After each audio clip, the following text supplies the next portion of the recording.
Talent, let's go to the Jacksonville Jazz Band and director Steve Jones.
We're talking with a young lady, Helen Nagel from Blue Island Eisenhower High School, who is a senior at Blue Island Eisenhower. And Helen, you are our state representative in the Dreamers and Doers program that is tied in with Disney World down in Florida and with the high schools and the National Federation.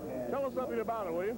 Well, Dreamers and Doers was originally started in Florida by Walt Disney himself for students participating a lot in their school activities. And not for the star athlete, not for the high academic student, but just for the student in the background who needs the recognition. Now, you were actually at Disney World last year? Yes, we went in August of '89, and we went an all-expense-paid trip for 3 days, and it was incredible. They treated us like kings and queens for 3 days. That's kind of neat, really. What are some of your high school activities? Well, this year, some of them are cheerleading, speech team, student council, SAD, student active education, German clubs, drama clubs, and the list goes on. Well, obviously you enjoy it. I always say you want something done, go to somebody who's busy, so I imagine that is true as far as you're concerned. Yeah. How can a student get involved in something like this? Do you have to apply for the competition? Well, one junior in each high school, each school district, is nominated by their teachers, coaches, administration to be nominated for the award. Okay. And then after they're nominated, they fill out a form, an essay about themselves and about the 4 C's which Walt Disney admired, which were curiosity, confidence, constancy, and courage. And then if you go on from there, you fill out 2 more. And then you go through all the various procedures. Helen, congratulations to you, and thank you so much for the visit. Best wishes to you. Thank you. Helen Nagel from Blue Island Eisenhower High School, the winner of the Illinois State Dreamers and Doers competition in conjunction with the National Federation. Now this from the IHSA.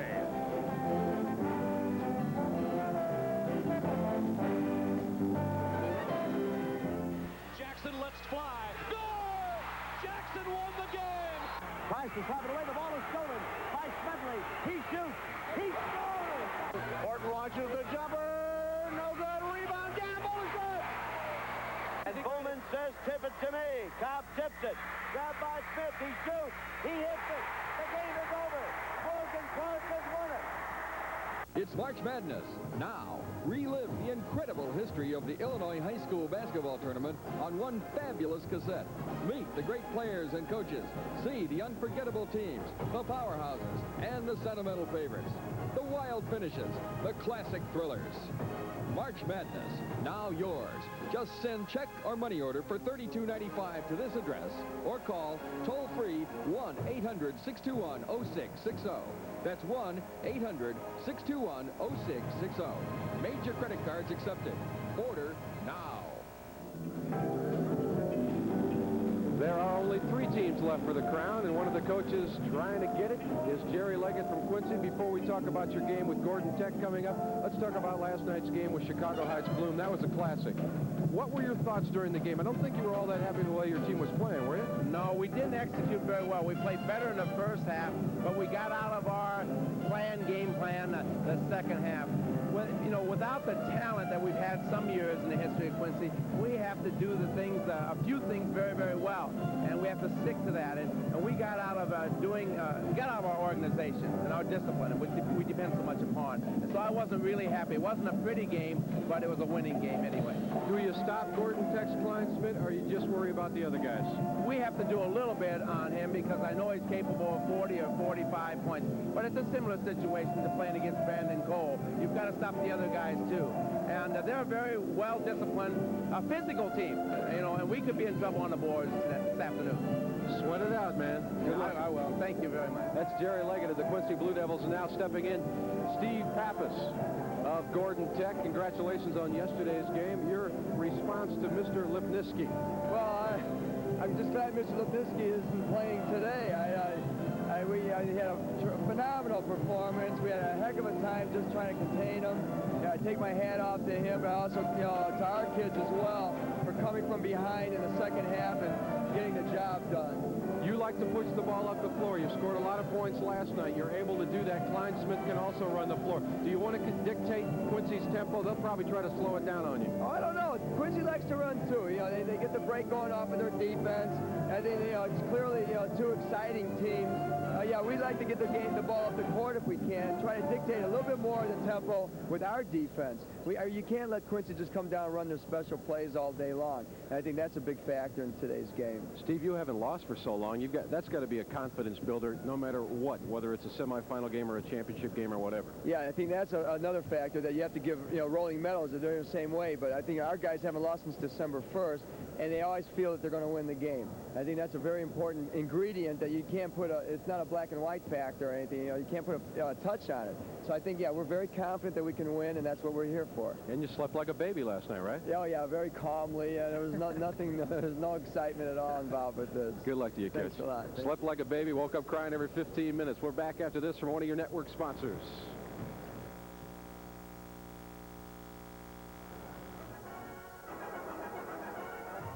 This 1990 chapter of March Madness is sponsored by the country companies.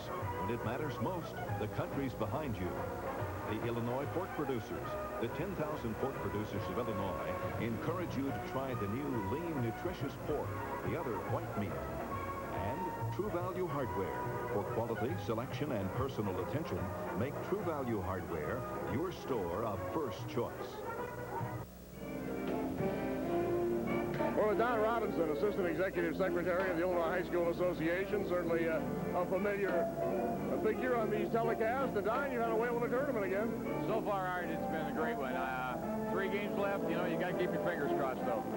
The King Ball Club, of course, comes in here not only #1 in Illinois, but ranked #1 in the nation by people who do those things, and they've done nothing to dispel that, have they? No, I don't think so. I happened to be on the floor yesterday when King came on, and the size of those kids is just awesome. It is amazing to me how you get that big in only 15 years. I thought Lincoln did a whale of a job of sticking with them and making it a very respectable ball game. Well, yeah, I think they did too. Coach Lewis has been here before. His kids are experienced, and he does a great job with them. So you would expect that, I guess. What do you anticipate coming up between Quincy and Gordon Tech? Quincy has been here many, many times. 1980 since Gordon Tech was here? Yes. I think physically, on paper, you'd have to give the edge to Gordon Tech, but, Quincy just seems to rise to the occasion. Year in and year out, you never know what Coach Leggett's going to do. It should be a heck of a game. Yeah, Gordon Tech's done pretty well for a football school, haven't they? Yeah, they certainly have. Tom Linden could be real happy to hear you say that. Well, at one points out something, though, Don, that we have a lot of schools now that excel in postseason competition in both sports. Yes, and I think it just indicates the quality that is there as far as the kids are concerned. The administrators are good coaches for them, and the kids will produce. They'll do what you ask them to do. Well, you folks putting on a good show. Thanks for the visit. I appreciate it, Art. Thanks for being here. Don Robinson of the Illinois High School Association. Back with more following these messages.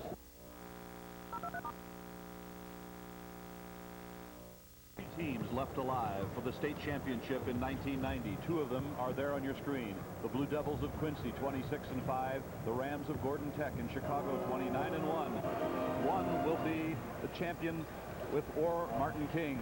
Here are the Blue Devils profile out of the Western Big Six. Western Big Six, of course, over 2,000 enrollment, and they come in with a 26-5 record, Frank. Gordon Tech has an enrollment of 3,892 boys, we should add.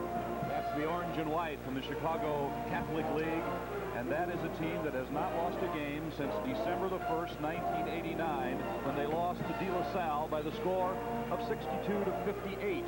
And it has been a trail where they have packed together all those victories, and you'll take a look now at how they got there stat-wise. Look at the comparisons.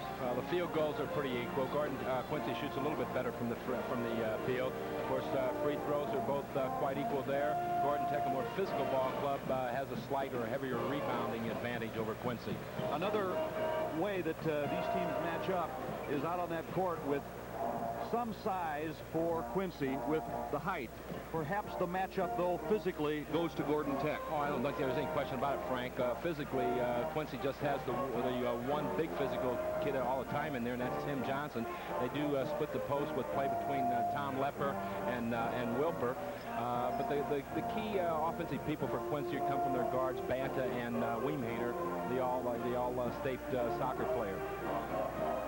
Now you're going to take a look at the All-Stater Tom Kleinschmidt of the Rams. He's just a junior, but he plays all over the floor at 6'5", outside and inside. Mr. Inside, Mr. Outside, very physical, deceptively quick.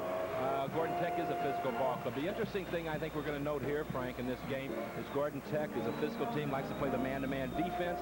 Their man-to-man weak side defense better be good because Quincy will special you to death. Interesting. How they got there is also tough for both sides. Quincy came through until they ran into Peoria Manual in a squeaker at the Civic Center in Peoria, and then a three-point thriller over Chicago Heights Bloom. It's never easy. And speaking of tough, Gordon Tech had to get rid of one of the toughest sectionals in the whole state, where they ended up beating St. Joe, a two-pointer against Eisenhower, another two-pointer against Rolling Meadows. Well, it's going to be a dandy, Frank. I think it's going to be an outstanding semifinal game, and you're going to have a great championship game, whichever way it goes. Great crowd on hand for the game. They're anticipating an absolutely beautiful collision lying ahead. One of these two teams will meet Chicago King tonight for the championship, the first one that will crown in the 1990s. And I anticipate that these two teams can't look ahead of this game because this one should be a war. Oh, no, you can't look ahead. You've got to take care of business at hand because you want to get into that championship game, and that's what these youngsters that are about to be introduced are looking forward to. We're ready to meet the players. Here's Steve Adams. And now, ladies and gentlemen, introducing the coaches and players for this afternoon's second semifinal game, featuring the Quincy Blue Devils and the Rams of Chicago Gordon Tech. First, introducing Quincy Senior High School, entering this game with a record of 26-5, the head coach in his 14th season at the school, Jerry Leggett.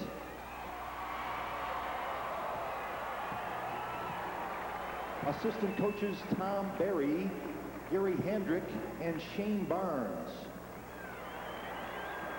And now let's meet the players. Number 3, a 5'7" junior, Scott Noel.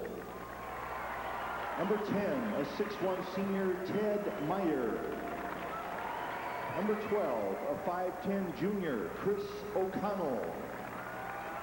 Number 14, a 5'10" junior, Mark Conover. Number 22, a 6'2" sophomore, Sean Dean. Number 24, a 6'3" sophomore, Andy Wagoner. Number 40, a 6'2" senior, Kevin Bybee. Number 42, a 6'3" senior, Alan Pasley. Number 50, a 6'7" senior, Chris Wilper. And number 52, a 6'5" sophomore, George Millsap. And now here is Quincy's starting lineup. At one forward, a 6'5" senior, 32, Tim Johnson. At the other forward is a 6'1" senior, number 5, Derek Banta. At center, a 6'8" sophomore, 54, Tom Lepper. At one of the guards, a 5'11" senior, number 20, Lamar Rudd. The other guard is a 6'2" senior, 34, Todd Wemhainer. Those are the Blue Devils of Quincy Senior High School. And now let's meet the Rams of Gordon Tech High School of Chicago, entering this game with a record of 29-1. Here is the head coach in his 5th season, Steve Pappas. Assistant coaches, Merle Seatkin and Al Stasiak. And now the players, number 4, a 5'4" senior, Mark Jurasic. Number 10, a 5'7" junior, Damian Walker. Number 12, a 5'10" junior, Peter Jimenez. Number 20, a 5'11" junior, Dan Hernandez. Number 24, a 6' junior, Arthur Stewart. Number 32, a 6'3" junior, Jareem Anderson. Number 40, a 6'4" junior, Scott Gerner. Number 50, a 6'6" senior, Kevin Powers. Number 52, a 6'4" senior, Anthony McGowan. And number 54, a 6'5" junior, Bernard Hobson. And now, Gordon Tech's starting lineup. At one forward, a 6'5" junior, 34, Tom Kleinschmidt. At the other forward, a 6'4" junior, number 30, Antoine Gillespie. At center, a 6'5" senior, 42, Keith Starr. At one of the guards, a 6'1" junior, number 14, Jason Bay. And at the other guard, a 6'2" senior, number 22, Brian Allen. Those are the Rams of Gordon Tech High School of Chicago. And now the officials, Willie Jackson of North Chicago and Dan Corvus of Arlington Heights. Quincy and Gordon Tech is next. Let's take time out for this from one of your network sponsors, True Value Hardware. Sports Channel's coverage of the IHSA Class A and AA State High School Basketball Championships is brought to you in part by the Chicago Tribune. Get big league coverage of your community in the new Preps Plus section. High school sports and more every Friday, Saturday, and Sunday in the Chicago Tribune. And by the Jerry Gleason All-American Automotive Group. You're never more than minutes away from the best car deal in town with Gleason.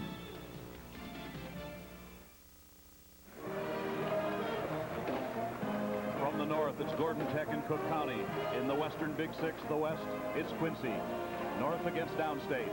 The matchups to watch for in this game would be Kleinschmidt, Tom Kleinschmidt. Tim Johnson will guard him, but Wemhainer will be interesting to see if he has a big game today for Quincy after a cool one last night. The keys to winning the game, Coach? Well, Quincy has to stay in their half-court game, avoid the transition game of Gordon Tech. Gordon Tech, on the other hand, has to establish an inside game, force an up-tempo. And let's add one to that. Gordon Tech likes to play man-to-man. They better play good weak side man-to-man defense. Quincy's in the blue, Gordon Tech in white, trimmed in gold, and I think they'll both play better today than they did yesterday. And they both won yesterday. Wemhainer starts. It's always nice to get that first one down, Frank. Quincy plays zone. Gordon Tech loves the game, up-tempo, full throttle. Starr is outside, that's Kleinschmidt. There, big gun. Keith Starr, pump fake. Quincy's in their 1-2-2 tipping zone. They'll try to tip the rebound out if they can't control it. Shot goes up. If it's missed, they'll try to tip it out and go. Brian Allen, skip pass. Kleinschmidt, stop and pop. Tip out, rebound, Quincy. Here we go. 3-on-2 blue. Rudd, Wemhainer, yes. That's the type of transition Quincy wants. If they can't control the rebound, the defensive rebound, they're going to tip it out, and they're going to fill the lanes quickly. The high post goes Antoine Gillespie. He's a load. 23 in the semis. There is the tip shot. Look at this. Rudd's going to run again. Transition. Johnson caught it. The big man Johnson came from the strong side hole and filled the opposite lane. That's just sheer hustle. Gordon Tech had a little trouble early in the quarterfinal game getting the lid off. Quincy has 2 baskets here. Banta missed. Good looking shot by Banta, wouldn't go down. Look at Kleinschmidt in a hurry. Nice pass. Exception by Rudd. He just flipped it away. Pull up Rudd. The game's at Gordon Tech speed. It is indeed at their speed. They like the up-tempo. Tricky dribble. Kleinschmidt didn't get it in. Foul on Johnson. Could be some interesting calls today with Kleinschmidt's desire to penetrate and go to the basket with his big body and the defensive players being set for Quincy. In other words, a lot of charge lock situations, Frank. We'll watch for it.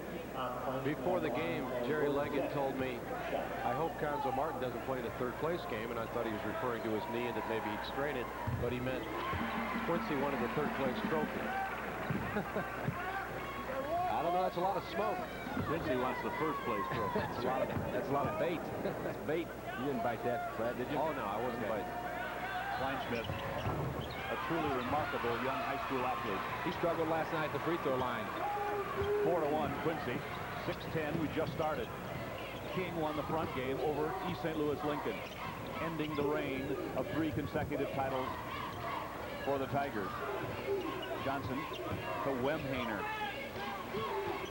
Quincy calls a set play. They run a lot of special items, and you even heard Steve Pappas say the word special about their offense in the pregame. Wemhainer. That's Wemhainer, a 6'2 guard, shooting over at Kleinschmidt, 6'5. He gets the ball high on the glass. Quincy lists Wemhainer at 6'5. Kleinschmidt steps in, puts it up and missed. Tip out, rebound. Quincy's ahead of the pack. This is Derek Banta for the solo.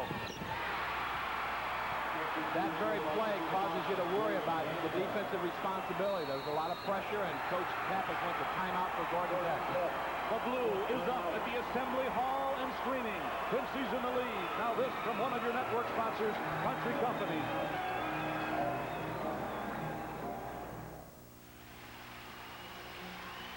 Making it to the final game has taught me a lot about teamwork. I don't think we'd have been in that final game if we hadn't played together so well as a team. Playing in the IHSA tournament will stick with me the rest of my life. Keith Mashoff, guard for Nashville's 1978 Class A championship team, and his fellow Country Company's agents salute the players in this week's tournament. I wish everyone would be able to experience it for themselves. These days, it's not unusual to see farmers back in school. This place sure looks a lot smaller. Maybe you just got a lot bigger. They're learning how to apply crop protection chemicals in the safest ways possible. Remember when the coach made us all get crew cuts? Right before the prom. Some things may have changed since these farmers were in the classroom, but learning to protect the environment is something they know will never go out of style.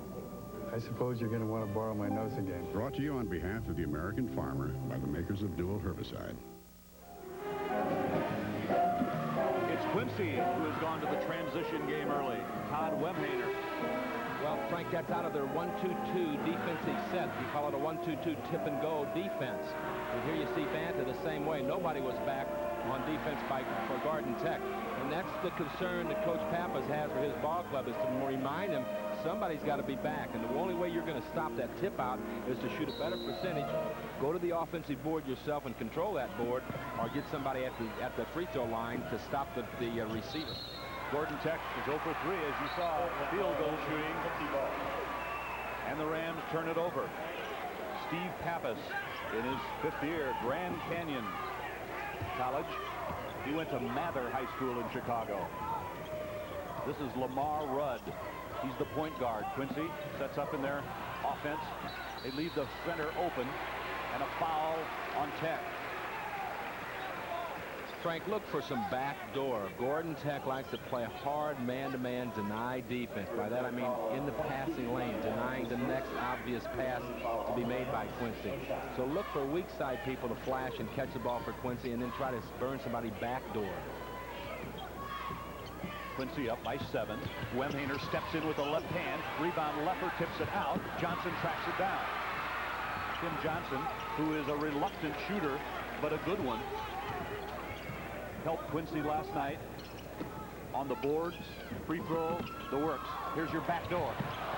He broke to the post and then cut back to the goal. He missed an easy shot. Kleinschmidt hurries it up. A pop. Big basket for Gordon Tech. They need to get the lid off. They need to make a statement right now that this isn't going to be a blowout. All 3 points by Kleinschmidt. The Rams are 29-1.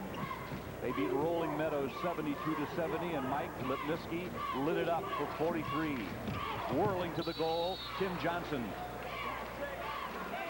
Again, Johnson came from the weak side, flash, caught the ball in the middle of the lane, was looking for Wemhainer backdoor. He was guarded, and Johnson spun and went to the basket himself, had it knocked out. Rudd calls a play.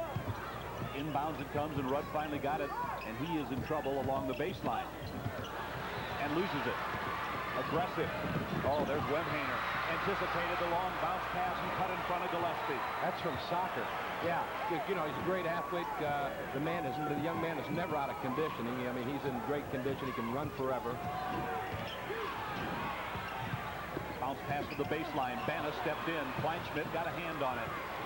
The Rams run. 3-on-1. Gordon Tech. Gillespie is fouled by Rudd. Not a bad foul. I don't know that Rudd did it intentionally, but it wasn't a bad foul because there was a certain layup basket there. Against Rolling Meadows last night, Frank, of course, they sprung Gillespie free on the break many times. Quincy has to avoid that. Both ball clubs fill the lanes quite well in their fast break transition game.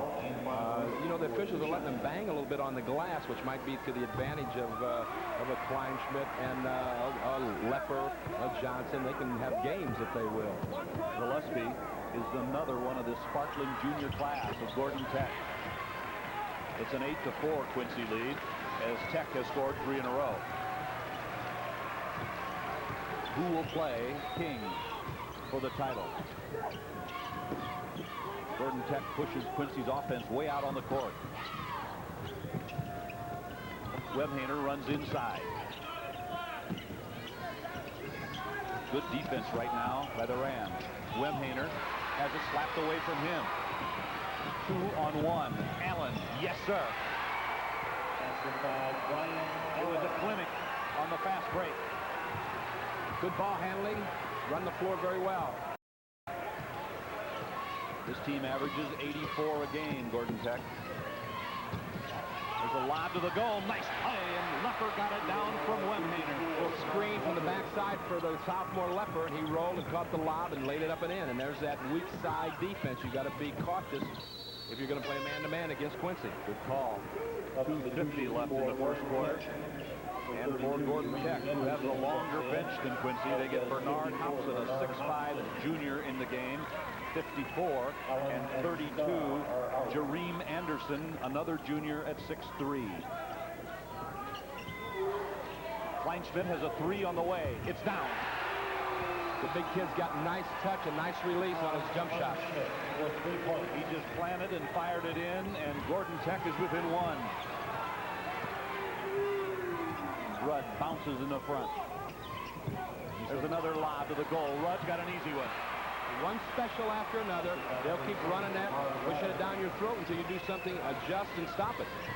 Quincy's zone, tries to clog the middle. Kleinschmidt blasts in there and got it in. Not too sure he wasn't fouling that move. They're going to let him bang and play in there a little bit. Frank, we want to point out to the viewers that when you play tough defense on the strong side, that's the side of the floor the ball's on, you leave yourself suspect to the weak side, and that's what Quincy looks to exploit. The weak side means the side without the ball. Correct. Lepper goes across the paint. Here comes Wemhainer the other way. Stop and pop is in. Count it. Experienced ball player, catches the ball extremely well, caught it inside, pull up, shot. Old-fashioned three here, Frank. You just knew he would play better today. Oh, yeah. He's a veteran performer. He's a confident athlete, and he's a very capable athlete. Nice-looking shot. And Quincy has a 4-point lead, 15-11. First quarter's been full of action. There's Kleinschmidt, built like a linebacker, moves like a free safety. High post. Ball goes onto the floor. Gillespie turned and got it slapped. Something that Quincy is very skilled at doing is if you bring the ball down and show it to them, they're going to strip you. Bantas free, 16-footer missed. Gillespie another rebound. Good rebounder. Bay tries to push. Kleinschmidt, 3. Tip out, rebound, Quincy. 2-on-2. Rudd. Wemhainer off the window. The other way. It's a track meet. Gillespie steps in. Charging. Gillespie's having a tough time getting control of the ball. He really never had control of it right then. And as a result, he was stumbling forward. He catches, he drops it, tries to maintain it. And of course, Johnson is there with good defensive help. Johnson's well set and picks up the charge. 52, Anthony McGowan, 6'4", senior, is on. Gillespie's a little bit too eager. He needs to catch the ball and be relaxed a little bit. Arthur Stewart, 24, 6'4", junior, also comes in for Gordon Tech as they get 2 fresh leg players in the game. It's 50 seconds, first quarter. Anthony Hobson picked up that personal. Free throw situation may prove to be a big key because both teams play aggressive defense. Even though Quincy only plays a zone, it's a very aggressive one. Quincy runs the out-of-bounds play. Quincy by 4 with the ball, and they're patient now. Number 1 is the call from the bench. Lepper peers into the lane. Wemhainer, foul line riser. Call it, execute. Coach Leggett's ball club always execute very well offensively. Wemhainer with 11 first quarter points. And now it looks as if the Rams want the final shot of the first quarter. Quincy comes out just a bit. Trying to cut down the high percentage shot. Here comes Kleinschmidt. He swirls, deals it up there. Rebound off McGowan to Quincy with almost 5 seconds left. They've got time to get a shot off and score here. Time for one of Mr. Leggett's famous full court plays, huh? Could be. He just yelled at somebody, get out of there. Tim Johnson, long baseball pass. Here it comes. All the way down to Banna, who's got an easy shot, who missed. And the rebound came down. There was plenty of time for that at the end of the quarter. Quincy got an easy shot. 2 shots. We played one in the semifinal. Quincy's in the lead. Now this from one of your network sponsors, the Illinois Pork Producers.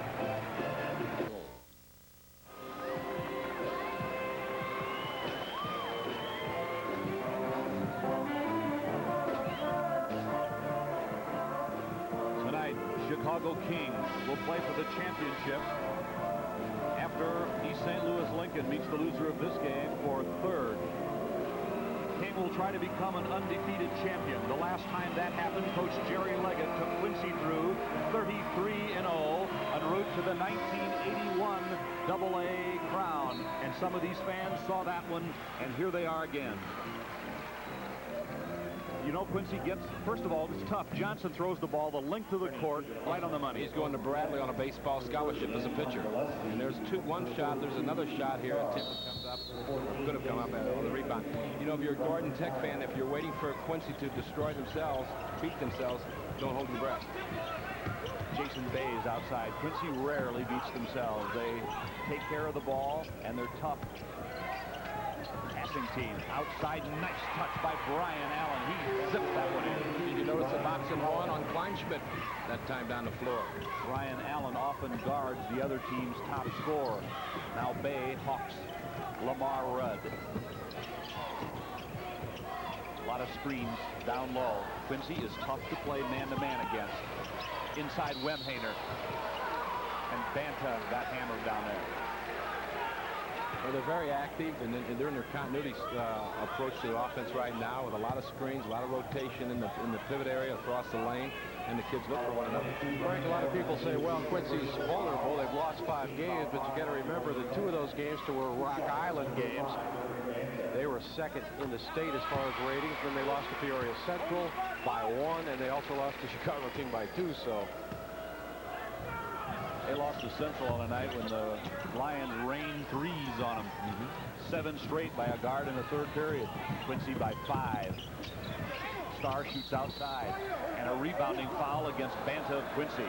Banta is a very aggressive individual inside, and because he's not very big, he oftentimes is over your back, and he got by with a little bit of that last night. They have him listed at 155 and 6'1". He's strong if he only weighs that.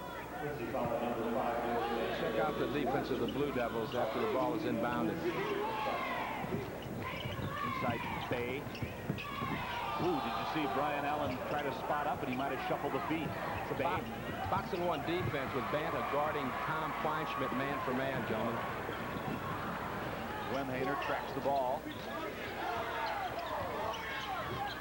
Johnson comes up with Lepper on the high post. Johnson turns. He's got the good wide body. Spotting up is Wemhainer. And Johnson comes the other way to get the rebound. Feeds a nice bounce pass along the baseline. Banta couldn't get it to drop. He's got another try in. 3 attempts. You can't let that happen if you're a Gordon Tech fan. Johnson set it up, feeding on one side, rebounding on the other. 6.5 to play. First half. You know, if you talk, football coaches like to talk about time possession of the ball. You know, in basketball, it often doesn't come into conversation. But when you play a Quincy or see a Quincy play, you realize they've had the ball for longer periods of time compared to the other team. Trying to penetrate Quincy's zone now. Bay steps into it, gives it up to Allen for an easy one. Nice reverse, nice dump back to the weak side. Gordon Tech, one of the most explosive scoring teams in the state. Explosive, and Quincy's probably one of the most patient teams in the state. Will they play up tempo? It's sort of like asking if Nolan Ryan's going to throw a fastball. Wemhainer just yelled to his mates, come on, get open. Rudd lost the handle. Gordon Tech's got a run. Up ahead is an easy one, Gillespie. Winning teams oftentimes get easy baskets in their contests, and there was a very easy one for the Rams of Gordon Tech. Tom Kleinschmidt, whose dad was a Catholic League scoring champion too, makes a lot happen. And there he got in, tried to block a shot, and picked up a foul. I'd like to see that on an instant replay. That was looked like Kleinschmidt had gotten up and gotten all ball, but of course we were a little bit further away from than the official. Kleinschmidt plays all over the floor. Watch this. Scoops it up and sees the floor. Gillespie's there. Back live. Banta hit the first free throw. Quincy by 4. Derek Banta averages 15 points a game, hits a pair. Wemhainer with 11 leads the scorers. Gordon Tech thinking threes here on the perimeter. Starr tries one. Rebound Kleinschmidt. Kleinschmidt's a wide body inside on the offensive board. Banta got up early and mistimed his jump, and Kleinschmidt was there to put it in the rebound basket. He had 11 out of 22 in the quarterfinals, 13 rebounds, 26 points. 3-point game. Wemhaner missed. He's got it back. He stepped in and is fouled. Nice work following his shot. Tell you one thing, whoever wins this game is going to be a little tired tonight. I know when you get in the championship game, you're all pumped up, but physically this game's going to take it out of one of these teams more than King was exerting this afternoon. Well, Quincy played the last game last night also, and if they would play for the title, they would have to play 3 games in about 26 hours. Yeah, that's like saying, let's run a marathon, and then what do you say we go for a swim?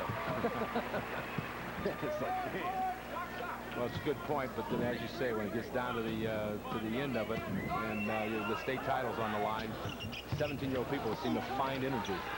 Be tired tomorrow. No, they're not going to be as tired as you and I. Kleinschmidt, watch him move. His coach says he's got a Hoosiers haircut, about 1955 model.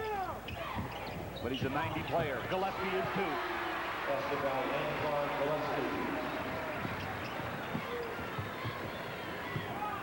Look at the pressure by Jason Bay. Well, you know, that's a good idea for Tech to put the pressure on in the backcourt, because once they get in the front court, they're going to set up pretty easily. Lepper's played all the way in the pivot. Wemhaner has it up and in. That leaner. After he hit those first 2 shots, he's just been on fire. You can tell it by the look in his eyes. He wants it. He wants the basketball.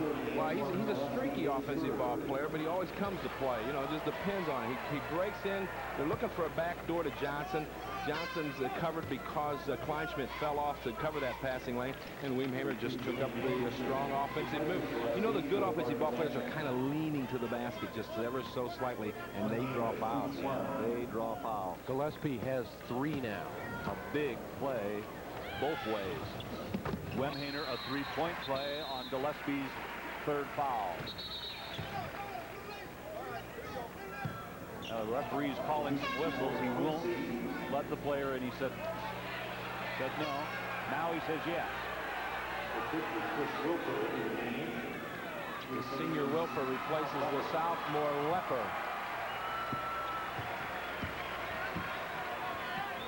Wilfer, 6'7", 210, a good player. Allen's on the wing. Banna stole the ball from Kleinschmidt, and Quincy has it with a 5-point advantage, 4 to play, first half. Frank Bissoni along with Coach Mel Rustio and Jim Albrecht from Assembly Hall in Champaign-Urbana. Oh, a nice play by Brian Allen. He slapped the ball off the foot of Lamar Rudd, and the turnover gives the Rams the ball back. There's the 6th turnover on the 6th on Gordon Tech and the 4th on Quincy. Kleinschmidt steps into the lane. Got the shot up. There's a rebound. Was tipped by Johnson to Rudd, who goes the distance for 2. Last time they ran the tip break, Rudd made the quick pass and it went off the glass, remember, and Jerry Leggett said, hey, take the shot. This time he took the shot. You can hear the crowd. It's Quincy's up. Kleinschmidt a 3 to silence them. No. Wemhaner. Lamar Rudd is ahead of the pack. 2. Quincy by 9. Rudd has sprinter's thighs, doesn't he? He can get down the floor. Long shots give long rebounds, and Quincy goes the other way. Kleinschmidt answers on the window. They needed that basket to silence things right here, because Quincy can score points in bunches, as most good ball clubs can. And with those fans getting behind them, it could be showtime. There's the screen. Good Kleinschmidt saw it. Good defense by Kleinschmidt. He was anticipating weak side offense. Bay comes all the way up. Banna picked it off. It's still Quincy's ball. Good anticipation on both ends. Once by Kleinschmidt, then by Banna. You know, if you're a Gordon Tech fan, you got to realize your ball club is not getting enough inside offense. 2:32. There's time out on the court. Quincy's in the lead. Let's pause.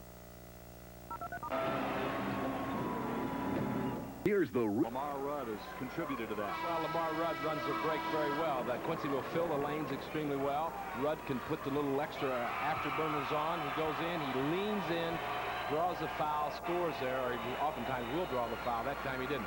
Here's a diagonal pass down to the strong Tom Kleinschmidt to kind of stop about a 9-point Quincy run there. and something Gordon Tech needed, and that's what caused me to comment, Frank. Gordon Tech probably needs to establish more inside offense. There's your scoring leaders. Kleinschmidt with a dozen. Wim Hainer, the leading scorer in the game, with 15 here in the first half. He breaks free on the baseline. Step around the high post for layup. Now, folks, that play was called at the bench during the timeout, you know, to set that backdoor play up against the overplay. 17, Wim Hainer. Kleinschmidt points in. He lobs to the goal. Bernard Hobson is in there, a wide body. And a foul. Steve Pappas, I'm sure, talked to his youngsters. We need to pound the ball inside a little bit. That time the entry pass was knocked away, but Quincy fouled. Wilfer picks up the personal. Number 50. Foul number 50, Chris Wilfer, that's his first. Team foul 4 on Quincy, no shot. This game has been everything advertised. Physical, up and down. Thompson slapped away by Wim Hainer. Quincy runs. Rudd, Danson, Dealin. And a nice rebound, and Tech comes the other way. Kleinschmidt. He'd be like a freight train on the wing of a break, can't he? Tell you what, he can handle the ball for a big kid. Turn around one-hander from the point blank. No. Wim Hainer pushes it up. 3-on-2. Rudd. Wim Hainer. Yes! The blue towel is spinning. They're into their game, they're into their transition, they're playing within themselves. They're not trying to do anything they can't do. They're just executing. They fill the lanes in a hurry, don't they? Jerry Leggett from Beloit. His 14 years at Quincy are coming to an end this year. He will take a trophy home. The question is which one? Ted Meyer comes on. Wim Hainer gets a rest. 1:32 first half. Quincy by 11. You know, Frank, I argued a case on the IBCA All-State Board the other day for Wim Hainer to be considered for the All-State team. I rest my case. Arthur Stewart just knocked a three-pointer in off the glass, and Quincy throws it away. Jerry Leggett caught it and threw it right back at the player who threw it away. He was actually trying to save it, Frank, and he looked at the official like, I didn't touch it. It's still in play. So Gordon Tech hits a long one and gets the ball right back. And you got to call those shots. You got to call three-pointers off the glass. You got to call those. Well, it wasn't intended off the glass, I'm sure. You got two in horse, I know. Star missed, tip out Quincy. Wim Hainer just back in, will race the other way for an easy deuce. Now, I know that the players execute that, but you don't find that kind of play without the coach teaching it first. Right. They don't come up with that themselves. Wide open at the foul line. The shot is no. Kleinschmidt tries to rebound. The ball's on the floor. Quincy kicks at it. Tech keeps it. Anthony McGowan goes in the middle. Kleinschmidt's free. It's three. Big play, big bucket for Kleinschmidt and his Ram Ball Club. 15 for Kleinschmidt. Supposed to go for one shot here now, unless they get a triple quite early. Everybody's asking me where Kleinschmidt will go to college. I said, look, he's got another year of high school. Wim Hainer looks in. They'll go one. 10 seconds. Wim Hainer's inside. Triple team. Drew up the shot. Got it back.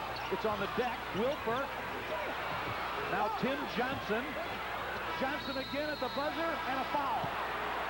I think Quincy gets free throws. Oh, they're going to get free throws. It's not completed here this first half, at least time-wise it has, but not scoring potentially. Quincy's manager's already in the tunnel, but the rest of the team's on the court, and Todd Wim Hainer is going to go to the free throw line as Steve Pappas checks the scoreboard. It says all zeros. Quincy leads by 7 now. And if he converts both, they go in with a 9-point lead at halftime and in the driver's seat, Frank. He missed the first. He'll have another, and what a half by Wim Hainer. He has 21 now.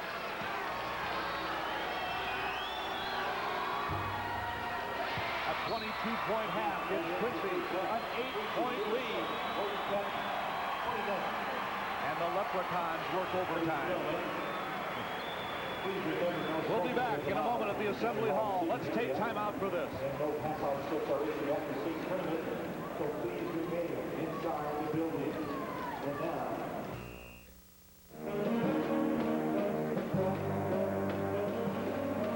Country Company's halftime report. Brought to you by the Country Companies. When it matters most, the country's behind you. Well, it's all strawberries and ice cream for the Quincy Blue Devils at halftime. 37-29 is their lead, and one of the ways they've got it is that tip out that they play off their 1-2-2 defensive set. It's an old ploy of Coach Jerry Leggett, the 1-2-2 zone defense with the tip and go. The rule normally is if you can't control the ball, then tip it out. Tip the thing out to the free throw line. Usually it's Lamar Rudd who has stationed himself, their point guard, at the free throw line, and then the wings, as soon as they see he has gained control, they fill the lanes and the fast break transition game is on, and it's been a very integral part of this first half for Quincy. How many high school teams practice those out-of-bounds plays, sideline scoring plays, all those special plays? Do most of them practice them? I think the answer is obvious. Everybody practices them. It's the execution over and over, the repetition, and of course these kids do it very well. Watch what we were talking about just a moment ago with Rudd at the foul line. There's your tip out. There's a tip out, and Rudd knew he had a wingman leaving right away, and Weemhamer caught the over-the-back pass, the blind pass, and lays it up and in. And you get a lot of easy transition baskets when you're a successful team. One of these times we're going to try to find something that our director Jerry Wheatley can't find on the highlight reel in 5 seconds. Right now we're going to go to the floor where our friend Art Kimball is. Thank you, Frank, and our guest is Jeff Davis, who is the producer of the March Madness video that I think our viewers have heard a great deal about. Jeff, at least we hope so. We sure do, Art. It's been a lot of fun coming down here the last couple of weeks to sell it. We've had unbelievably wonderful responses. How did the idea generate? Was it your idea initially? I guess so. I think it was a lot of people had ideas, and it was like the pretty girl who never gets asked out for the date. Finally, we went up to Jim Flynn of the association. He said, let's go for it. So that's how it started, and it took us about a couple of months to get all the deal worked out, and then 6 months to produce it. And chased down all the film and all the people. We interviewed 35 different people in the state associated with high school basketball. You're a real veteran TV campaigner, if I can use that terminology. You've been in the Chicago market and so forth. But Jim Flynn was telling me that Tom Kelly, a great broadcaster who did so many tournaments here, now out in Los Angeles, did the majority of the voicing on that March Madness, a 2-hour show, and you never had a retake. Exactly.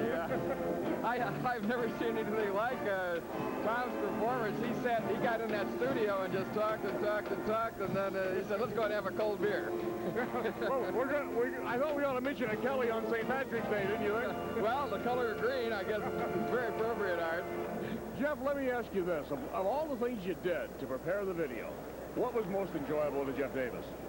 I think the trip downstate I took in late August, when we got all the way down to the south. The places you've heard about the most are the Centralias and Mount Vernon and East St. Louis, a town that's so tough, and how this man Benny Lewis has developed these kids is a marvelous start. And down in the Cobden, all these, that's really the mecca of basketball in this state, and that gave me a thrill. And then at the end of it, from Collinsville, I went up to Quincy, and there you are. I mean, you got it all. Jeff, thank you so much for the visit. Great job on March Madness, and if you haven't purchased it yet, do so. You'll enjoy it. Yeah, you'll hear Art Kimball in there with a couple of great calls, I know. Yeah, I'm making it a couple of times even. Jeff, thank you so much. You bet, Art. All right, now let's pause for a message from one of our network sponsors, True Value Hardware.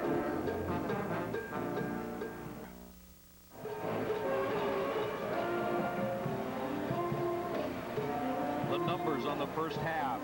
Blink, the field goal shooting hot. Well, both clubs are shooting well. Quincy's 52% indicates that they've had a lot of transition baskets, the layup basket, via the tip and go offense. Rebounds favor Quincy by 4. Don't make any mistake, though. Gordon Tech was behind Rolling Meadows at the half last night, and this team has won 29 of 30 games, and they're riding a hot guy named Tom Kleinschmidt, who's got 15 in the first half, and he's part of that 12 for 25 shooting, and he's a capable three-point shooter also. And if Gordon Tech's going to be successful, they're going to have to shoot a good percentage from the field, Frank. That's one way to stop the 1-2-2 tip and go, and the other way is that they need to hammer the offensive boards a little bit. You know, when we mentioned last night that Tom Weemhaner had an 11-point game and he shot a 3 in the guts of the game that was very important, we noticed that he was having an off shooting night, but not this time around. He's got a 22-point first half. Well, he's got an incredible first half going, but Todd Weemhamer is that type of a ball player. He's a streaky shooter. He's got 22, Banta in with 7, and Johnson with 6. and he's the leader in this on this ball club, this Quincy team. And if Todd Wiemeyer has the second half that he had the first, it's lights out for Gordon Tech.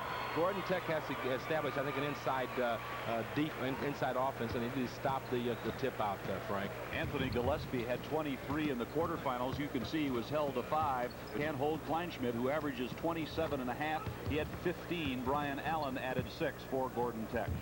Gillespie's is in a little bit of foul trouble. He has 3 fouls, and they need him in the lineup. They need him for some offense. I know that you can't get a coach with expertise without asking the question. We're at halftime. Either one of these teams against King, does it matter? I don't think it matters to King. They're happy to be there. They believe they're the best in the state, and they're going to have a chance to prove just that.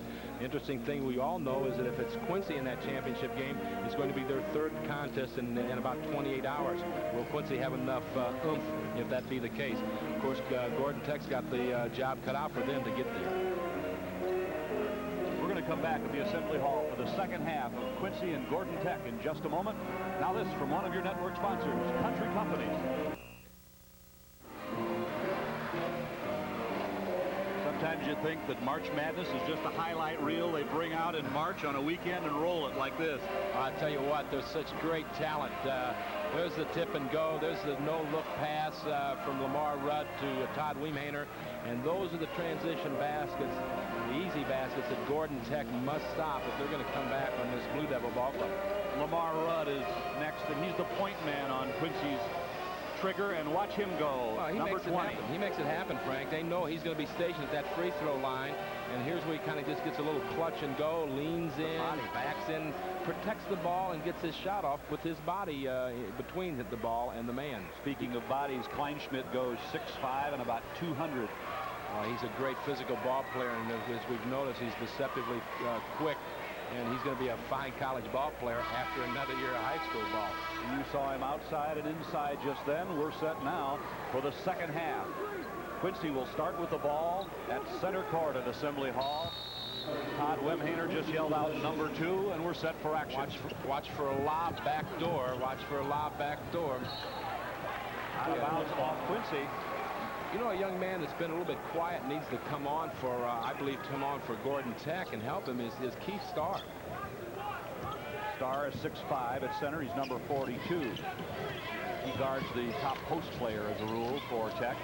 They're down, but only 37-29. Inside, Bay missed. Tip out, but Kleinschmidt saw it. Boy, he bounced in there. Bay missed the rebound. And Kleinschmidt's got it again. Steps in, puts it up and in. Well, Lepper got by with a blocking foul there. He was up under Kleinschmidt. Kleinschmidt was lucky to get the ball to drop for him. It's an important basket for Gordon Tech. They need to establish something right away here. Along the baseline, Rudd intended to pass. Two turnovers for Quincy in less than a minute. Very uncharacteristic, and Coach Leggett wants a timeout. Of course, he was too late in getting it because Gordon Tech inbounded. Now Gordon Tech has a chance to cut further into the lead. Allen's in the corner.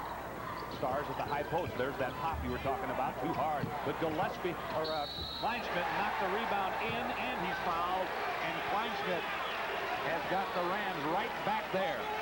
Frank, you know, I think Kleinschmidt has a great three-point shot, but that's where he's most needed, I think, this second half. Do you not agree? He's got to be inside. And the lead goes away, and Gary Leggett calls timeout. We'll be back. Now let's pause. Channel. Well, he's that kid that I think has to come on and give Gordon Tech a little bit of punch. You know, Kleinschmidt inside is maybe a more valuable Kleinschmidt against the style of a Quincy ball club.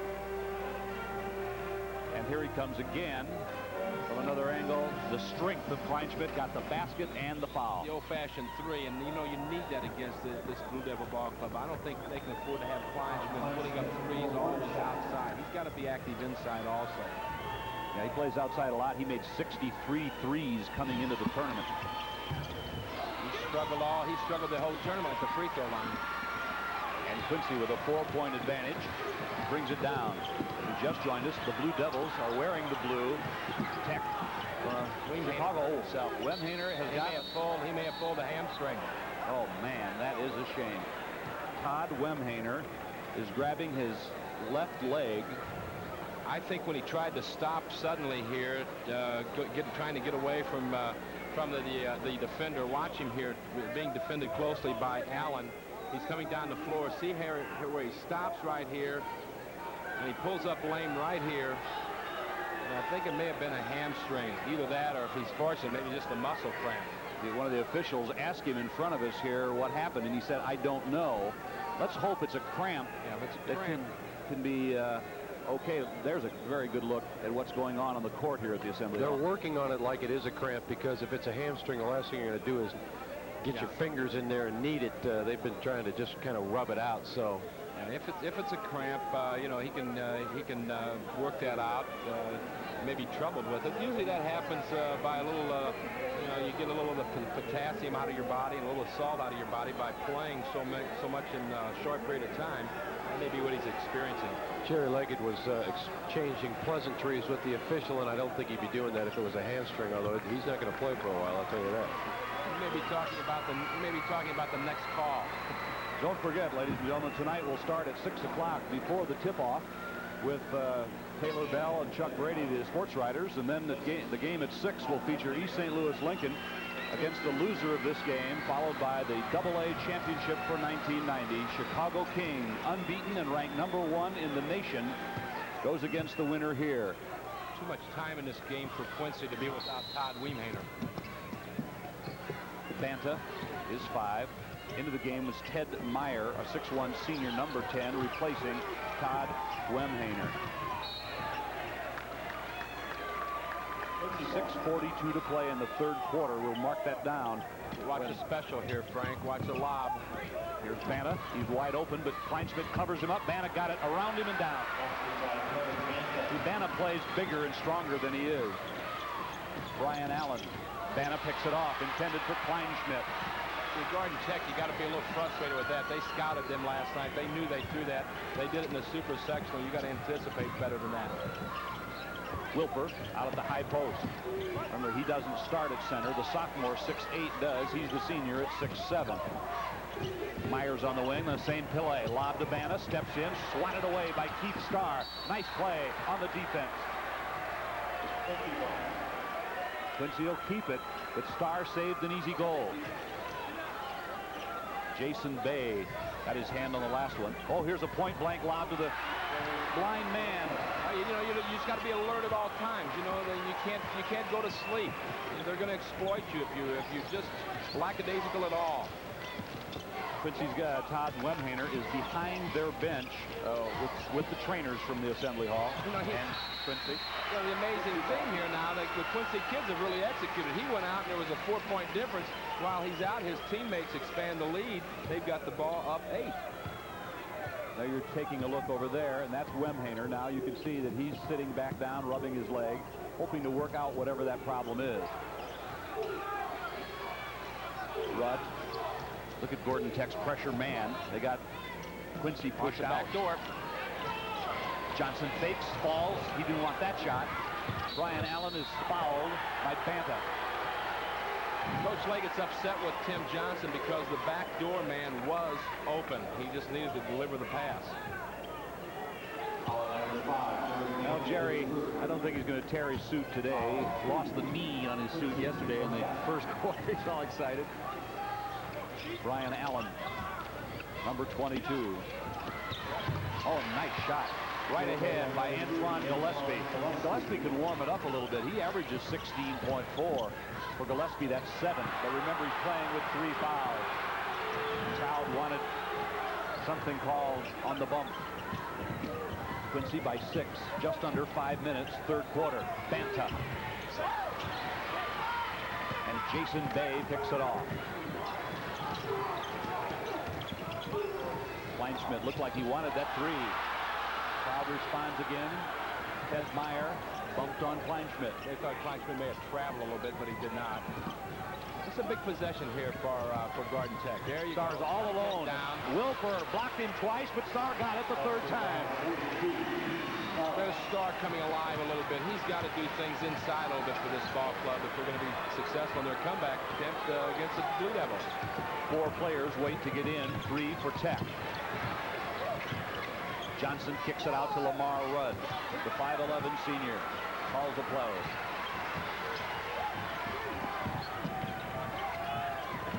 Quincy runs their offense. Rudd. Johnson steps in. Is ball out of bounds to Quincy. Rudd saved that play. Yes, he did. Rudd's an excellent athlete. Maybe the best athlete on Quincy's ball club. Now for Gordon Tech. 54, Hobson comes in the game. It's where you got to be alert as a Gordon Tech ball club. Banta again. Banta again for the layup. 3 of them. You can't stay with your man on that situation. You got to play a little softer and switch and pick up the cutter.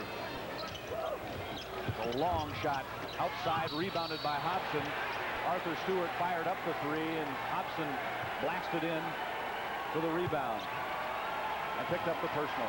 You know, over the years as we've scouted and played Quincy, Frank, there have been years, and I think this is one that's characteristic, where there have been ball games where maybe as much as 55–60% of their offense would come from special design plays. Do you play man-to-man against them? Oh, very seldom. You see, if Quincy wins this game, they won't see a man-to-man tonight. You can be sure. You know that? No way. Lamar Rudd.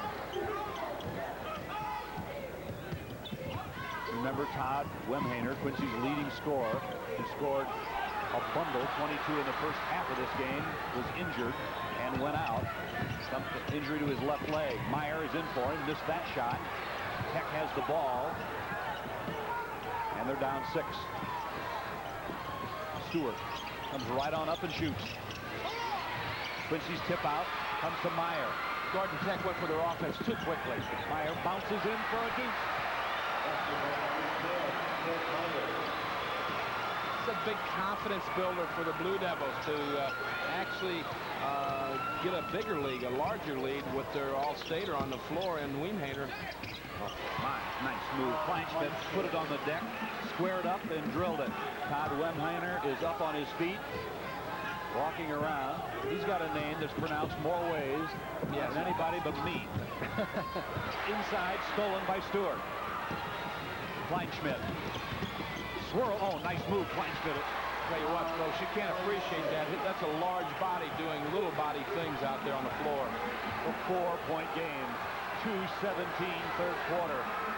What a fine high school basketball game. Wemhaner goes into the tunnel. Banta is stripped by Kleinschmidt. Gordon Tech is fouled. Great play by Kleinschmidt. Kleinschmidt is playing both ends of the floor very hard and very well, both the offensive and the defensive end. On the wings of the burly Tom Kleinschmidt, Gordon Tech comes back. Oh. You know, I know that it is control. Under control. Little man move, and yet he's a 200-pound youngster. Jason Bay tries to cut the lead at the 2-minute mark. This deuce is missed. The Rams keep it. Inside. Hobson. Big basket. Bernard Hobson makes it a 2-point game. Will Quincy answer? Banta pushes it up. Foul Kleinschmidt. He grabbed Rudd. Now that's a foul you very seldom see called. I don't know that he got a lot when he reached in there, but it's a tough call.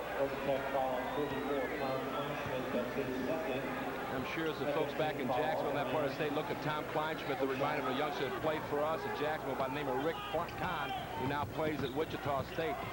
Very similar in body builds and looks. Great block outside, but Quincy keeps it. That was an excellent club you had at Jacksonville with Kahn and Kaufman. It was a fun nice catch. Lepper inside. Tell you what, Banta gets his money's worth. I was going to go on Brian Allen. His 3rd foul. Hobson with the monster rejection. I don't know. That's all. If the ball's hand is part of the ball, maybe he didn't foul here. I don't know. You usually get called when you swipe away, though, don't you? Lepper made 2 free throws in the guts of the game last night against Bloom that were very important.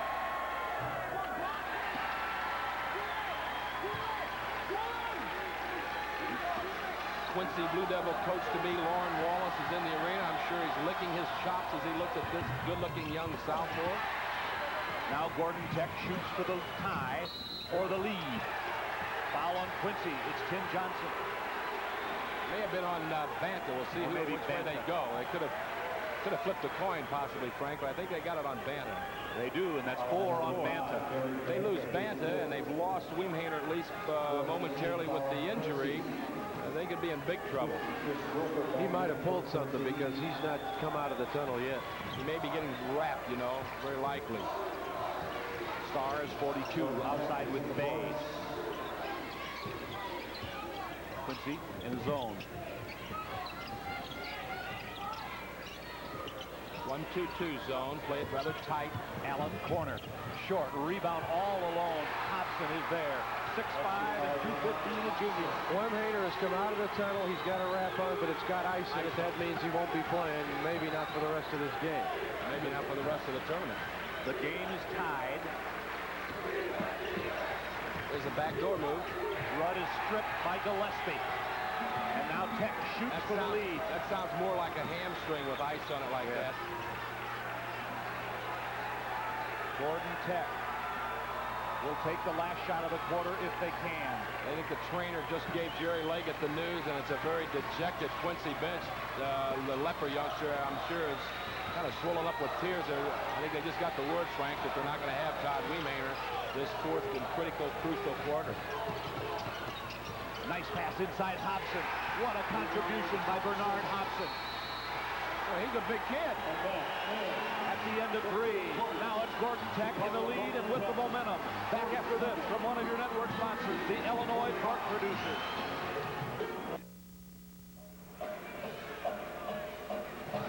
Jerry Leggett talks. Quincy is trailing now by 2. And they have their star player, Todd Weemhainer, out of the game. There he is, 34, wearing ice wrapped around the leg. And you know what, Frank? They got to deal with some mental things here right now during the last 8 minutes. They know they're without Weemhainer, and they're going to have to just suck it up. I just talked to the team doctor, actually the IHSA official doctor. He said, I don't know, it's a hamstring. He'll try tonight, meaning he won't see any more action today. Unfortunate, as you said, Frank, but you know, like they said, it's not over here until we can play another 7:56. Nearly 11,500 have paid their way in. Kleinschmidt and Hobson are 7 for 7 from the field in the second half. And Quincy, Ted Meyer, who's replacing Weemhainer, picked off the pass. Notice a little thing here. I don't know what it means, but Kleinschmidt put a T-shirt underneath his jersey garment. I don't know if he's... Oh, nice move. Wilfer ties the game. Got a problem with the temperature in the building, which I don't have a problem with. If you think Quincy's gone just because Weemhainer's gone, forget it. Yeah. Yeah, they won't fold. These kids will execute. Hobson, who's had maybe the best game of his year, missed finally. Kleinschmidt tips at it, and a foul on Quincy. You know, Frank, you mentioned Hobson. He had to come in the super sectional victory when Starr got into early foul trouble. He hit 4 of 5 from the field, finished with 10 points, and he made a large contribution just getting his team here to Assembly Hall. He shoots nearly 60% field goal percentage for the season, so he's shooting in the paint. You know, speaking of shooting percentages, Tom Kleinschmidt has really struggled from the charity stripe in the first 2 games down here at the Hall. He knocked that in. 2 for 4 in the game for Kleinschmidt there. I don't believe he was any better than 50% last night in that contest either. Well, he was 2 for 8 last night. Okay. Kleinschmidt knocked those in. He's got 25 in the game. And he's going to be something else again next year. We've got a whistle before we can throw the ball in. And it's on Brian Allen. Well, Gordon Tech had a foul to waste, but I didn't think they wanted to waste it 93 feet away from the basket. With a 2-point lead, they'd like to get in the half court. Steve Pappas. What a season for that young man.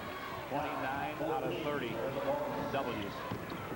Bay is putting pretty good hawk on Lamar Rudd right now, and they're man-to-man. Oh, Rudd thought miscommunication. Banta knew he made the mistake, too, because he had broken up and was supposed to go back door and just stayed up, and Rudd's pass went out of bounds. A lot of emotion on that Quincy bench, you can see, with Wemhaner having to sit out. And he's top gun. Kleinschmidt and Jason Bay. Apparently, Wemhaner has a hamstring problem. Kleinschmidt, 3. Quincy rebounds. Tim Johnson. If you're Gordon Tech, I don't think you want Kleinschmidt taking that type of shot with a 2-point lead. That's a difficult 3-point shot on the baseline. You want to get a better shot than that. It's a little undisciplined. Wilfer's outside. There's 6:18 to play. Gordon Tech's in the lead by 2. Johnson couldn't save it. Those two pretty big horses going after a loose ball. I'm glad they stayed on the floor. Technical foul on Quincy. Johnson flipped the ball to the official, and he flipped it hard, and then he walked away and gave him a dirty look, and the official thought about it for about a millisecond and then laid it on him. I'm sure that, you know, Johnson was probably more frustrated or upset with the violation than he was maybe with the call, but nonetheless, you can't do that. Jerry Leggett says, what is the technical for? You could read his list. There's a loose ball. He gets it. He's over and back right there. The official sees it, calls it. Now we see Johnson flipping the ball, and he said something, and obviously he said some magic words. What Johnson was arguing was that the ball was tipped away from him, and he could go back and get the ball, is what he was trying to counter with. I think it was a good call. He caught the ball in the front court, and he just happened to step on the line. Of course, Leggett took him out. You saw him talking to him there. Kleinschmidt knocks it in, so now Wemhaner and Johnson are both on the bench. Interesting, the guy that struggled from the free throw line is the assigned technical shot man. Confidence is the word, and Steve Pappas has it in Kleinschmidt. He says he owns the fourth quarters. 4-point Gordon Tech lead, and they have the ball. They have a big hammer, You too. need to be patient here, Frank, and get shots they want, not to be impatient and throw up things. Make Quincy play defense for periods of time here. Screened out as Kleinschmidt goes inside. It's a 6-point lead, and the momentum is clearly in favor of Gordon Tech. What Quincy will need now is something to happen to swing the momentum around. A steal, a big play. They need a big play, an old-fashioned 3 or a modern-day 3. They need something like that. Here's a bad pass, and Kleinschmidt picked it away. And all of a sudden now, Gordon Tech has the ball. The clock's in their favor with 5:35, and they'll milk it a little. He should, because the ticks on the clock will become the bigger enemy here, and that's what Gordon Tech wants to do. Run down a little bit of time. Make Quincy come out. Make Quincy play you man-to-man. Make them match up with you. The burden of proof is on them. And that's exactly what the Rams are doing right now. They've set Kleinschmidt just inside the hash mark. They're going to make Quincy come out, very likely playing man-for-man. Baseline, Hodson. He tries a 10-footer that's all net. And now Gordon Tech's on a run, and Quincy's down 8. And remember, their biggest scorer, who scored 22 in the first half, Todd Wemhaner, is out injured. Tim Johnson is also on the bench. Quincy will take a timeout. Now, whether you're a Quincy fan or not, you hate to see then you lose their star in this situation. We'll be back at the... Now let's pause for these messages. In the state this year, and no doubt next. 6'5", Tom Kleinschmidt, who leads Gordon Tech. He's going to get a lob here, back door. Goes up very strong. He's a very physical ball player, yet with nice finesse. You know, physical with some finesse. He's lit it up for 29, and Gordon Tech has a 55-47 lead with 4:50 to play. Look for Quincy to try to score immediately, Frank, on this inbound play. They need to get a run, and they need to get some momentum swung right now. Kleinschmidt stole it. Great anticipation. Look how the point production has dropped off for the Blue Devils without Todd Wemhaner. He was making them go. He was in a groove. He had a great shooting stroke going this afternoon, Frank, and to lose him with an injury was really tough for the Blue Devils. Gillespie gets the roll, and Gordon Tech's on one. Yeah, you really feel sorry for the Quincy Ball Club. Not that they're losing, but because they're losing without all their artillery. Much in the same way as Lincoln of East St. Louis. Tim Johnson, who can come back in, was taken out after the tee. Quincy runs the offense. Wilbur tries to catch it, and now it's loose. Lepper 2. 4 minutes left now as the 6'8" sophomore tries to get Quincy closer. Johnson's going to come back in. Gillespie's free. Missed it. Quincy lost it, but saved it. And now Banta comes up the court. He raised for the shot, and he's fouled by Arthur Stewart. I'm not too sure there wasn't a foul missed down here on Gillespie. He looked like he took a strong move to the basket, but there wasn't anything called there. Banta will go to the line here.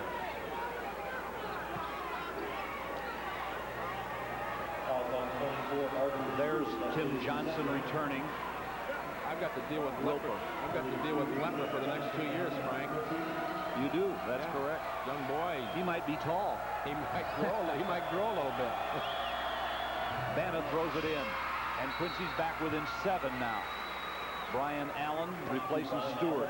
That's why this thing isn't over here, folks, because, you know, with the three-point play and Banta in the lineup, things can happen.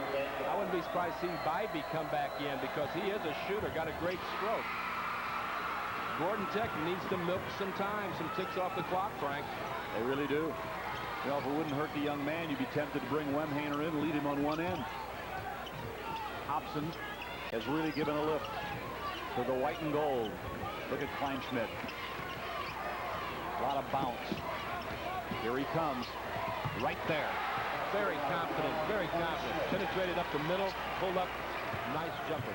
He plays like he's holding 4 aces. Rudd. Oh, nice play. Myers there. That's the cut off the high post. Johnson delivered the pass, and Myers got a chance for an old-fashioned 3. Nice play against, again, the overplay from Gordon Tech's man-to-man. Little backdoor cut. Always vulnerable when you really overplay. Here's the backdoor cut. Here's Rudd to the high post to Johnson. Johnson backdoor to Banta. Is it? He comes in. You couldn't really see if the that was to Meyer. You couldn't really see if the man was set or not. Jim, you had it. You agreed with that call. Yeah, he wasn't set. Well, a lot of time. 2 possessions, all they need to get back the lead. Just under 3 minutes. 5-point game in favor of the Rams. They're looking for their 30th victory. It still may be decided at the charity stripe, Frank, and Gordon Tech will have to be successful there. Gordon Tech gets Gillespie to the high post, and they're running essentially a shell. Delay to score. A foul on Rudd. It's 1 and bonus.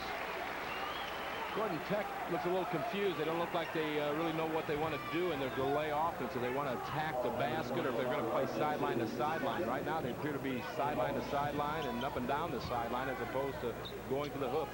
Again, I think it's a case of just being unfamiliar with doing it that often. I mean, you can practice it, but then, you know, they roll up a lot of points. We're told that Todd Wemhaner is suffering from a thigh bruise. So let's hope it is not the hamstring problem. Big offensive board from a missed free throw. Kleinschmidt. Kleinschmidt's getting key buckets down the wire here. Hey, they did the same thing last night on the free throws, remember? Yes, 33 points for Kleinschmidt. Gordon Tech by 7. 2:15. Quincy needs 2. And Gordon Tech has the ball. Quincy tries to take it away. Tim Johnson got it. Rudd's got a 3. It's partially blocked. Taken down by Bay. That was a big shot. Under 2 minutes. Foul, Meyer. It's not a bad foul. He's going for the ball. You know, you have to put the thing away. You know, Jim makes a good point, Frank. The fact that they have scored so easily and probably had big leads throughout the year. But you know, to win state championships, you have a lead. You have to be able to, 1, take care of the ball, and 2, hit your free throws. Tempo. Some teams are comfortable playing all kinds of tempo. Slow, medium, and very fast. Quincy is a good example of that, Frank. Quincy needs to hit their shots now. Here comes Banta. He's fouled in the act. This is what you don't want to do if you're Gordon Tech. Steve Pappas has to be upset. Don't foul. You're giving them an opportunity to whittle into your lead with the clock dead. You don't want to be letting the opponent score when the clock is dead. I'll say one thing for Pappas, his demeanor is not the kind that would get on a player as far as, you know, verbally. He keeps most of it inside himself. Allen is gone. Real supportive guy, Brian Allen. They're talking over there about whether they want to take a timeout or not. And they're going to get Arthur Stewart back in the game. Brian Allen's important because he's usually their top defender against the guard. Stewart comes in, a 6-foot junior, without nearly the experience of Allen. Alan Pasley comes on for Quincy. Look at Kleinschmidt, how important. Well, you know, the thing amazing about him, he can be going full tilt towards the basket, and he can stop almost on a dime for a big kid and pull up and not lean into the defender. Banta makes it 61 for Gordon Tech, 55 for Quincy, 1:46 to play. Gordon Tech needs to take care of the ball, hit their free throws, and then don't stop the clock when they're on defense. Alan Pasley, a 6'3 senior, in for Quincy, 42 on defense. Kleinschmidt in control. I think you're going to see Kleinschmidt with his hands on the ball a lot here. He goes all the way. He got it. And foul. Tom Kleinschmidt has taken the game by the throat. Tell you what, that's just great performance. Gutty, confident for a big kid like that to take the ball up the lane. He's just all kind. He oozes with confidence. This is the only flaw in the armor you've seen in his game, is that at the free throw line. I'm sure that's not truly him. 35 points on the day. Got it in. And now 64-56. Quincy may shoot a 3 or 2. If you're Gordon Tech, you're saying don't foul, don't foul, don't foul. Banta drilled a 3. Kleinschmidt's on the other end. Here he comes right back. Great pass to Gillespie. Excellent dish pass, and Gillespie has gotten that kind of pass from him before. Quincy seems able to score, but not stop Kleinschmidt. Bay and a foul. And it looks as if Gordon Tech is marching toward a meeting with Chicago Kings. Bay had the right idea. He got the defensive board, and Quincy's sending everybody after you as soon as you get that defensive board, trying to get a steal. You got to throw deep against that, Frank. Important free throws now. Jason Bay, a 52% foul shooter. 0 for 1 so far today at the line.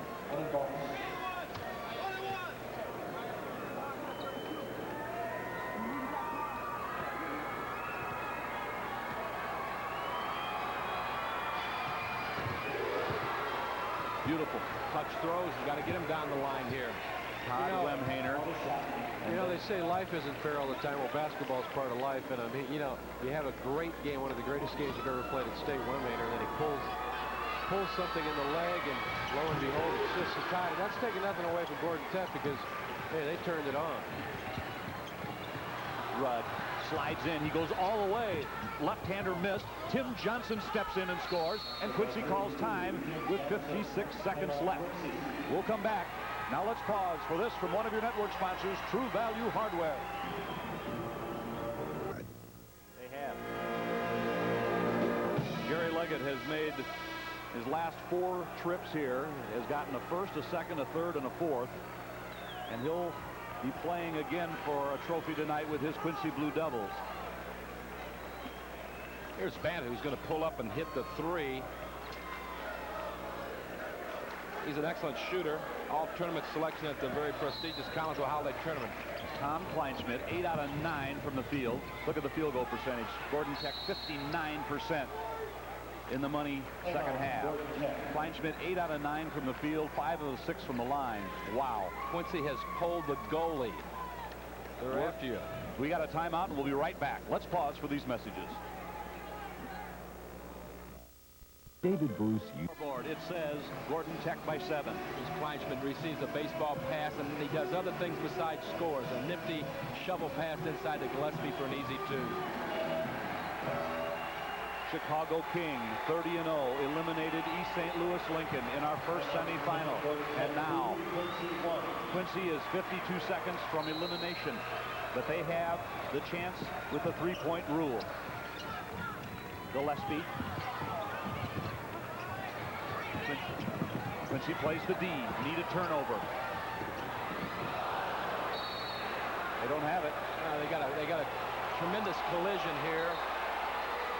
Now they got confusion as to who tipped the ball out of bounds. Arthur Stewart, 24, is down for Gordon Tech. You know, you have a call here. I know you got to make the call. It's kind of like the block charge. There is a call to make. That's what Steve Pappas is saying. The ball's that way, right? See if we can see what happened here. He's looking up the floor. He makes the pass, the long pass. Two players are coming to it. All right. Obvious right here. You're going to have to make a call. Either one man had a position in the passing lane and somebody else screened him. Or did you see a call as to who's supposed to have the ball? I think the ball is. No, they called it for Gordon Tech. Gordon Tech. Looked like it was off Gordon Tech's Quincy's hands underneath. The coaches are all up here, assistants and head coaches alike. Gordon Tech gets 32. Jareen Anderson in the game, a 6'3" junior. The Rams keep it. Quincy scrambles on defense. Kleinschmidt is fouled. Pappas made that call. He was right out there to make it, and that's the way Kleinschmidt's on a roll. You don't want to put him anywhere. I think Leggett is just a little bit upset maybe with that last foul. And I'm just speculating here, but I'm sure he wants his team to play hard, continue to play with class, not to get any cheap shots there. Then again, he may have been talking about totally something different. Tom Kleinschmidt, who's had a storybook game here in the Final Four day, and will need another. Oh, boy.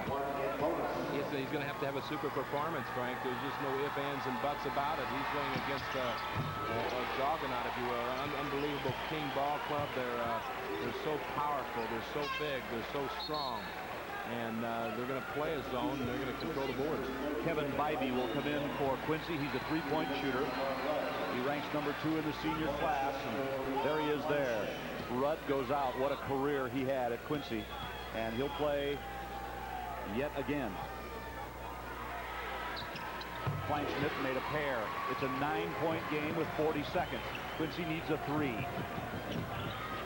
They fire it. It's Bybee. It's too long. Johnson's got it. He goes spots up. He's crowded. Throws it up anyway, and he's fouled.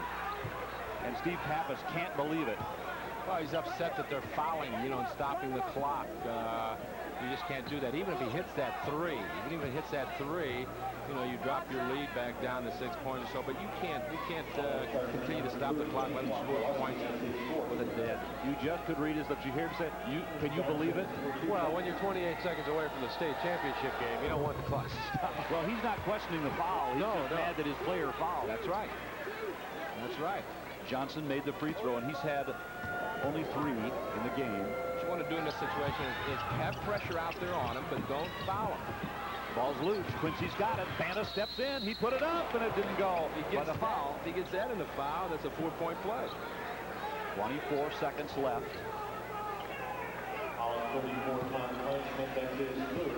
Kleinschmidt picked up the foul. His third. He has 38 points in the game. Banta missed the free throw. Banta's got 20. Excellent game for him. He missed a pair. Quincy steals it. Johnson steps in, and he missed the layup. And Kleinschmidt has it. Kleinschmidt has the ball tipped away. Gordon Tech keeps it down to 11 seconds and a whistle. It's getting a little bit ratty, I think, in the back court. Maybe there's some bumping and reaching that's being overlooked. No, this is a game that just wasn't to be for Quincy, from the Wemhaner injury to shots like that towards the end of the game.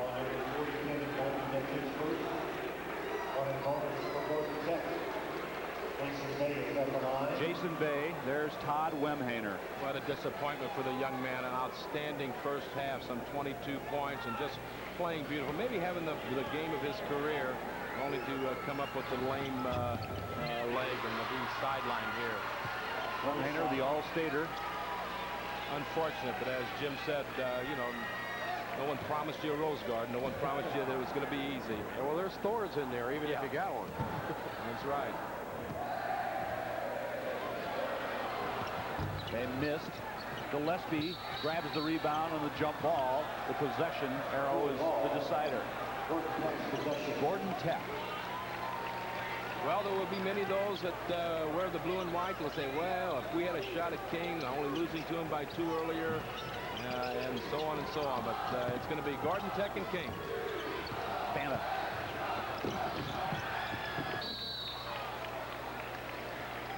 Just less than 5 seconds to play. Don't forget, this evening, we'll have the 3rd place game and then the championship. The 2 teams in the championship will have lost 1 between them. Banta for 3, and a rebound is no good at the buzzer. Gordon Tech advances. We'll be back at the Assembly Hall in a moment. Now, timeout for this from one of your network sponsors, True Value Hardware.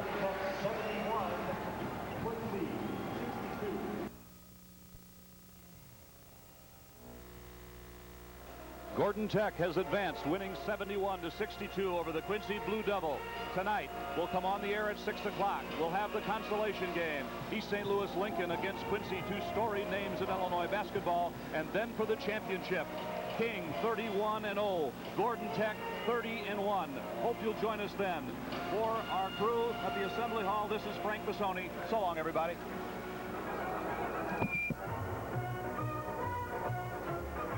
You've been watching another championship event. This 1990 chapter of March Madness has been brought to you by the country companies. When it matters most, the country's behind you. The Illinois pork producers. The 10,000 pork producers of Illinois encourage you to try the new lean, nutritious pork, the other white meat. And True Value Hardware. For quality, selection, and personal attention, make True Value Hardware your store of first choice.